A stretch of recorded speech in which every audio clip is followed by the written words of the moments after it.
అతను cinema hero కావాలని కలలు కన్నాడు. అదృష్టవశాత్తు ఓ కథ దొరికింది.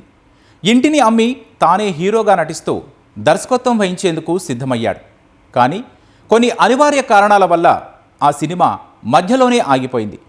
చేసేదేమీ లేక తనకు తెలిసిన వెల్డింగ్ పనిలో నిమగ్నమయ్యాడు. అయినా సినిమాలపై ఆశ చావలేదు. ఈసారి ఎలాగైనా సినిమాను పట్టాలెక్కించాలనుకున్నాడు.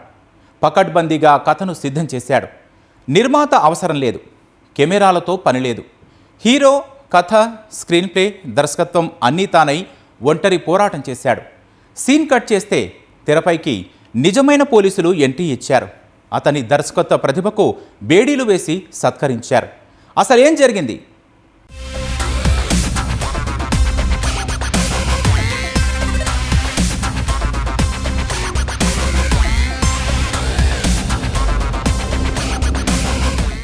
ధూమ్ సినిమా.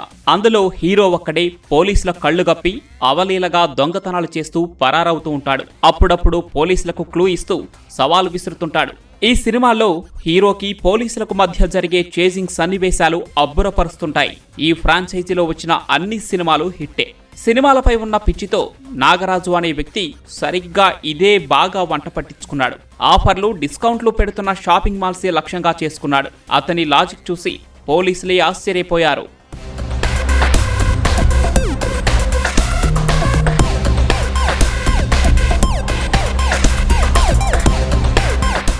నాగరాజు అనే వ్యక్తి వెల్డింగ్ వృత్తిలో ఉన్నప్పటికీ సినిమా డైరెక్టర్ కావాలనే ఆశ అతనికి చాలా బలంగా ఉండేది. ఎప్పటికైనా సొంతంగా సినిమా తీయాలనేది అతని కల. తల్లిని నిర్మాతగా పెట్టి తానే హీరోగా నటిస్తూ స్వయంగా దర్శకత్వం వహించాడు. కానీ కొన్ని అవాంతరాల వల్ల అది ఆగిపోయింది. అప్పటికే ఆ సినిమాను నమ్ముకొని ఉన్న ఇంటిని కూడా అమ్మేశాడు. సినిమా ఆగిపోవడంతో అతని కల అసంపూర్తిగా మిగిలిపోయింది. ఈసారి ఎలాగైనా మరింత డబ్బు సంపాదించి సినిమా పూర్తి చేయాలనుకున్నాడు. అందుకోసం అతనికి తెలిసిన వెల్డింగ్ నే నమ్ముకున్నాడు.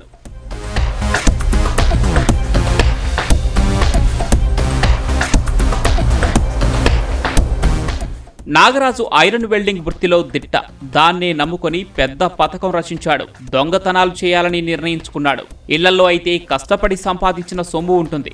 దానిని దొంగలిస్తే బాధితులు బాధపడతారు. అందుకే ఆఫర్లు, డిస్కౌంట్లు అంటూ సొమ్ము చేసుకుంటున్న పెద్ద పెద్ద షాపింగ్ మాల్స్ ను లక్ష్యంగా చేసుకున్నాడు. వారైతే ఇన్సూరెన్స్ ద్వారా పోగొట్టుకున్న డబ్బును తిరిగి పొందగలరని భావించాడు. ఎక్కడైతే భారీ ఆఫర్లతో హోర్డింగులుంటాయో అక్కడ రెక్కీ నిర్వహిస్తాడు. అర్ధరాత్రి నగరమంతా నిద్రపోతున్న వేళ తాను మాత్రం మేలుకొని ఉంటాడు. వెల్డింగ్ ద్వారా ఆ షాపింగ్ మాల్ కు కన్నం వేసి దర్జాగా అందిన కాడికి దోచుకుపోతాడు. నెల 27వ తారీఖు రాత్రి ఈ దొంగతనం జరిగింది.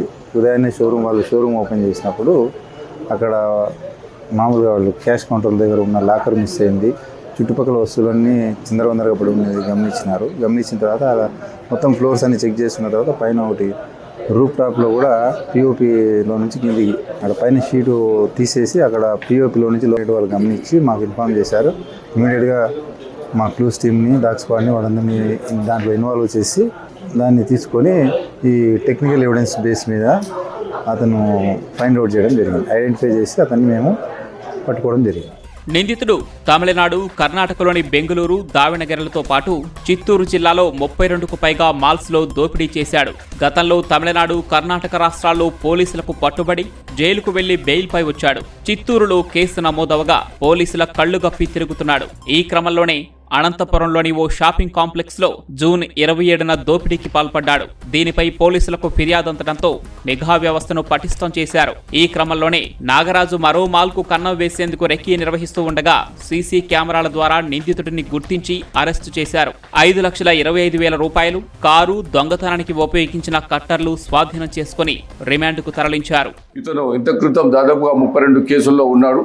ఇతను ఎక్కువగా షాపింగ్ మాల్స్, షాప్స్లోనే దొంగతనాలు చేస్తాడని ఒప్పుకోవడం జరిగింది. అతను షాపింగ్ మాల్స్లోనే ఎందుకు దొంగతనం చేయాల్సి వస్తుందంటే అతను ఇళ్లలో దొంగతనం చేస్తే ప్రజలు కష్టపడి సంపాదించిన సొమ్ము దొంగతనం చేయడం వల్ల వాళ్ళు చాలా బాధపడతారని, షాపింగ్ మాల్స్లో దొంగతనం చేస్తే షాప్స్ వాళ్ళకు ఇన్సూరెన్స్ ఉంటుంది, ఒకవేళ నేను దొంగతనం చేసే డబ్బు పైన వాళ్ళు ఇన్సూరెన్స్ క్లెయిమ్ చేసుకుంటారనే నెపంతో ఇతను షాప్స్ ఎంచుకోవడం జరిగింది. చిన్న చిన్న దొంగతనాలు చేసుకుంటూ అట్లే ఆ దొంగతనానికి అలవాటు పడినాడు. ఇతను సింగిల్ అఫెండర్, ఎవరు ఎంట తీసుకుపోడు, తాను ఒక్కడే నేరానికి పాల్పడతాడు.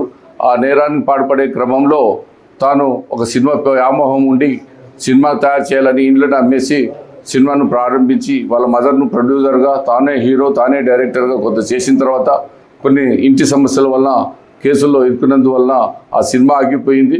ఆ సినిమా తీయలేదు. తర్వాత తనకు చేతికి మళ్ళీ డబ్బులు ఆడినందువల్ల వెళ్ళిపోయి వచ్చిన తర్వాత మళ్ళీ తిరిగి నేరాలు చేయడం మొదలుపెట్టినారు. ఆ నేరాలు చేసే క్రమంలోనే మన అనంతపురం జిల్లాకు వచ్చి కూడా నేరం చేయడం జరిగింది. ఎలాగైనా డబ్బులు బాగా సంపాదించి సినిమా తీయాలన్న లక్ష్యంతో నాగరాజు అడ్డదారులు తొక్కాడు. ఫలితంగా సినిమా సంగతి దేవుడెరుగు. ప్రస్తుతం జైల్లో ఊచలు లెక్కిస్తున్నాడు.